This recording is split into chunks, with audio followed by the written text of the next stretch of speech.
مطلب کیا؟ خدایا تیرے راز انسان کی سمجھیں، تیرے ناز و انداز انسان کی سمجھیں۔ تو پچھر تو چشمے جلا جاندہ ہے، تو پچھر تو چشمے چلا جاندہ ہے، تو دریا نو صحرا بنا جاندہ ہے، پیغمبر دی بولی لوا جاندہ ہے، تے مچھلی دے پیٹ بچا جاندہ ہے۔ تیرے شان دی کوئی حد نہیں خدایا، تیرے شان دی کوئی حد نہیں خدایا، تیرا حکم ہو سکتا رد نہیں خدایا۔ تیرا ذکر کردہ قرآن سارا، تیرا ذکر کردہ قرآن پیارا، کدے کانی کیتئی اے سارا کھلاڑا۔ اچانک ندا آئی خاموش ہو جا، نظر نیوی کر لے تے ہتھ بن کھلو جا۔ اے سارا کھلارا میں جس کانی کیتئی، میں پہلے انہوں دو جگ دا سلطان کیتئی، میں پہلے محمد دا سامان کیتا، میں پہلے محمد دا سامان کیتا تے مڑ اپنے ہون دا اعلان کیتا۔ ماشاءاللہ ملی نغمہ آپ کو سنا رہے تھے حافظ محمد زکا۔ اب میں بیان کے لیے دعوت دیتا ہوں اسی مدرسہ عربیہ رحمانیہ تعلیم القرآن کے طالب علم حافظ محمد مجیب کو کہ وہ سٹیج پر تشریف لائیں اور ہمیں بیان سنائیں۔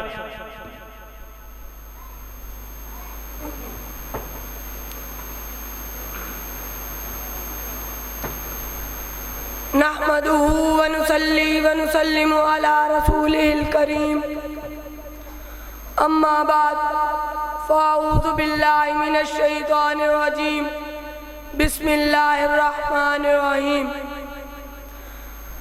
انما يخشى الله من عباده العلماء صدق اللہ العظیم۔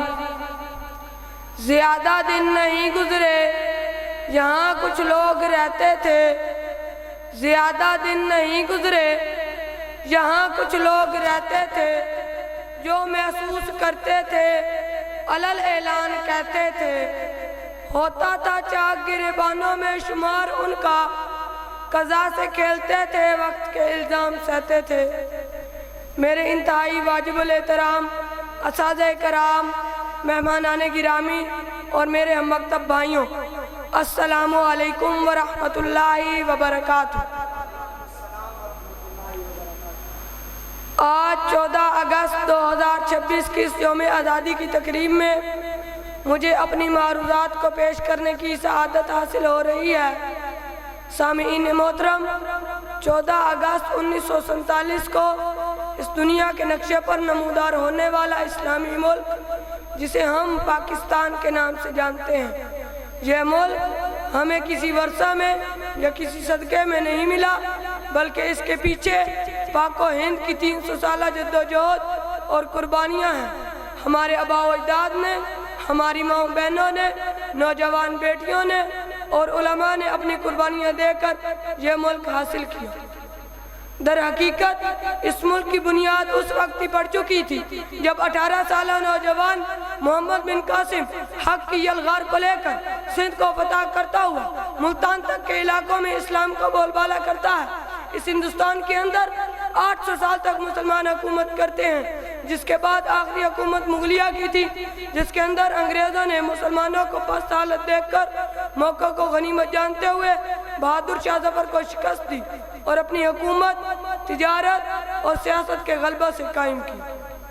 پھر انگریز حکومت کو سب سے بڑھ کر للکارنے والے اور مسلمانوں میں ہمت و طاقت، شجاعت و بہادری کا جذبہ بھرنے والے اس وقت کے علماء حق تھے۔ تو کبھی شاہ ولی اللہ محدث دہلوی رحمۃ اللہ علیہ اپنی خط و کتابت اور تدریس و خطابت کے ساتھ انگریزوں کے خلاف میدان میں نظر آئے، تو کبھی اسی انگریز حکومت کی آنکھوں میں آنکھیں ڈال کر حضرت شیخ الہند نے علم بغاوت بلند کیا اور اسی بغاوت کی باداشت میں اسیر مالٹا بنے اور مالٹا کی جیل میں قید و بند کی صعوبتیں برداشت کی۔ اور وقت گواہ ہے، جب حضرت شیخ الہند کو غسل کے لیے تختہ میت پر لٹایا گیا تو کمر پر کالے نشان دیکھ کر لوگوں نے حضرت حسین احمد مدنی سے پوچھا کہ یہ کیسے نشان ہیں؟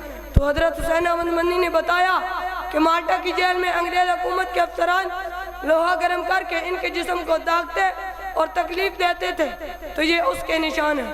اس مرد مجاہد نے ہر ظلم، ہر ستم، ہر تکلیف اور ہر درد تو سہ لیا، مگر انگریز حکومت کو کبھی بھی ایک لمحہ کے لیے قبول نہ کیا۔ سامعین محترم، آج یہ کہا جاتا ہے کہ پاکستان میں علماء کا کردار کہاں ہے، تو آئیے میں اس سے پردہ ہٹاتا چلوں۔ ہندوستان کی سرزمین پر جب پاک سرزمین کا خطہ حاصل کرنے کی تحریک چلی تو 1901 میں سب سے پہلا اجلاس اس ایجنڈا پر قائم ہوا، جس اجلاس کے کرنے والے مولانا ثناء اللہ امرتسری تھے جو کہ مولوی تھے۔ دوسرا اجلاس 1921 میں شیخ الہند شیخ محمود الحسن کی زیر صدارت منعقد ہوا جو کہ مولوی تھے۔ تیسرا اجلاس 1923 میں ابو الکلام آزاد کی زیر صدارت منعقد ہوا جو کہ مولوی تھے۔ 1925 کے اندر حضرت شیخ الہند شیخ محمود الحسن کی زیر صدارت اجلاس منعقد ہوا جو کہ مولوی تھے۔ 1930 کے اندر اجلاس منعقد ہوا جس کی صدارت کرنے والے شیخ حسین احمد منی تھے جو کہ مولوی تھے۔ 1939 کے اندر بھی سید حسین احمد منی کی زیر صدارت اجلاس منعقد ہوا۔